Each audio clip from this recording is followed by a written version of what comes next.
Salut les farangs, hello. Ah, il est midi 15. Il fait une chaleur de gueux.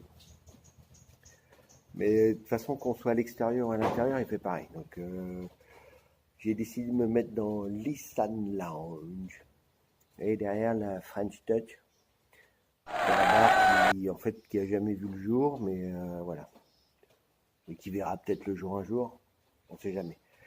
Donc voilà, en fait, c'était une ancienne ferme ici, qu'on a rénovée. On a mis deux, trois couleurs, des lampions. Les lampions, c'est des pièges à poissons donc on a habillé avec un peu de couleur. Donc voilà, ouais, bon. Et il y a toujours un peu de vent, donc c'est plus sympa. Alors, pourquoi je voulais discuter un petit peu avec vous, si ça vous embête pas, hein, mais c'était par rapport à la langue thaï et l'apprentissage de la langue thaï pour les futurs expats que vous êtes ou futurs touristes que vous êtes. Et j'entends déjà les gens dire ouais, mais quand on vit en Thaïlande, le minimum, c'est de pouvoir parler thaï, la langue du pays et tout. Ouais, bla bla bla bla. J'étais pareil, j'étais pareil. Et c'est logique. Tu viens dans un pays, tu apprends la langue du pays, c'est normal. Sauf que parler thaï, c'est pas donné à tout le monde. Euh, et il y a honnêtement, allez, soyez honnête, il y a combien de farangs qui parlent thaï couramment? Nous, ici dans la famille, on est un, deux, trois, il y a trois farangs. Deux Américains, un Français. Cocorico. Il y en a un qui parle couramment. Il écrit, il est plus jaloux, pas possible. Il écrit, il parle couramment. Bon, mais sauf qu'il ne vit pas en Thaïlande. Donc il a vécu un moment en Thaïlande, il a fait des cours, il était jeune, il avait 18 ans, et voilà. C'est son métier, c'est un diplomate. Il est doué pour les langues, sûrement. Donc voilà, les deux autres, l'autre américain et le pauvre serviteur que je suis, on baragouine. Et 80%, allez 90% des farangs en Thaïlande, ils baragouinent thaï, ils ne parlent pas thaï. Vous êtes jeune, vous avez 20 ans et tout, ça rentre tout de suite, allez, hop, ça peut marcher. Oh, vous avez maman, encore un couple franco-thaï, etc. La maman vous a appris depuis votre naissance à parler thaï et tout. Bon, là, ok. Mais sortant de là, alors, vous avez le farang qui en a rien à foutre, qui est retraité, qui dit de toute façon, je me démerderai, bonjour, bonsoir, merci, et puis ça suffit. Donc plus d'efforts. Il y a celui qui va essayer de baragouiner comme moi, mais c'est pas évident, parce que vous avez plein de choses à faire. Numéro 3, c'est l'âge aussi. Au début, quand vous êtes jeune, putain, ça rentre, ça rentre par là, mais maintenant les vieux, ça rentre par là, ça ressort par là.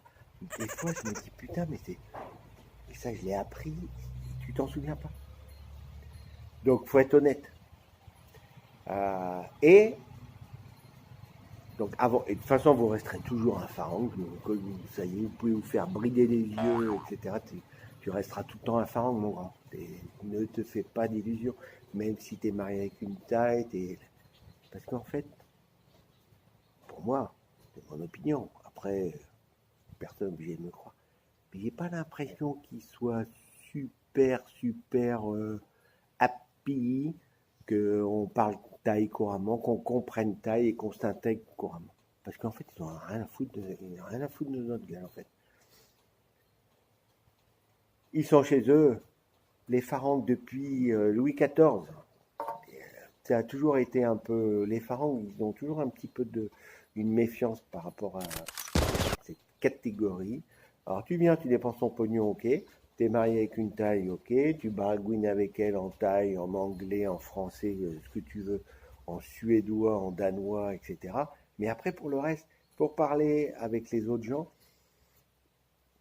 pour moi, encore une fois, j'ai l'impression que moins tu peux, mieux ça les arrange en fait, parce que en fait, c'est une façon de conserver le bébé déjà, hein, tu gardes la main. Si tu commences à discuter à droite à gauche, tranquille et tout, je suis pas sûr que ça leur plaise énormément. Juste une petite anecdote.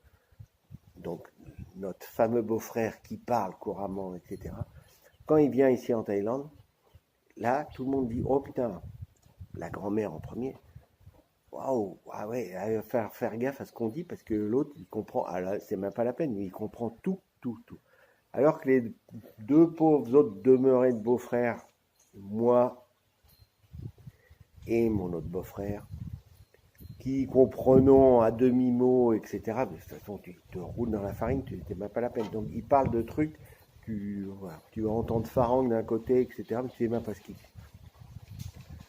Bon, cela dit, moi, ça me va très bien. Parce que le fait de ne pas entendre parler français, déjà, c'est d'un calme absolu. De ne pas comprendre ce que les gens disent ou baragouiner un petit peu, ça suffit. Et en fait, côté zen, c'est quand même pas mal. Alors après, c'est un choix, hein. Mais pouvoir baragouiner comme ce que je fais, savoir aller acheter un truc au Talat, etc., ok, bon, ça va. Par contre, là où des fois c'est un peu, c'est que tu es dépendant, et ça je supporte pas, tu es dépendant de ton épouse, ton copain, etc., ou tes amis, parce que tu es obligé de leur demander pour que eux demandent. Et là, des fois, il y a des barrages, parce que s'ils n'ont pas envie de demander, ils vont pas demander, ils vont te dire ouais, bah ouais, non, c'était fermé. Ah bah ouais, non, il n'y avait personne. Et ça te gave. Mais bon. Et là, après, le problème, c'est de dire bah ouais, mais mon con, fallait apprendre le taille. Je suis d'accord. Donc voilà, bon, c'était juste pour discuter un petit peu avec vous. Putain, ça fait 7 minutes que je cause. Putain, j'arrête pas de parler. Pute-ma. 12h20, putain, il fait chaud là. Reprendre le boulot maintenant, c'est la mort assurée du Farang là.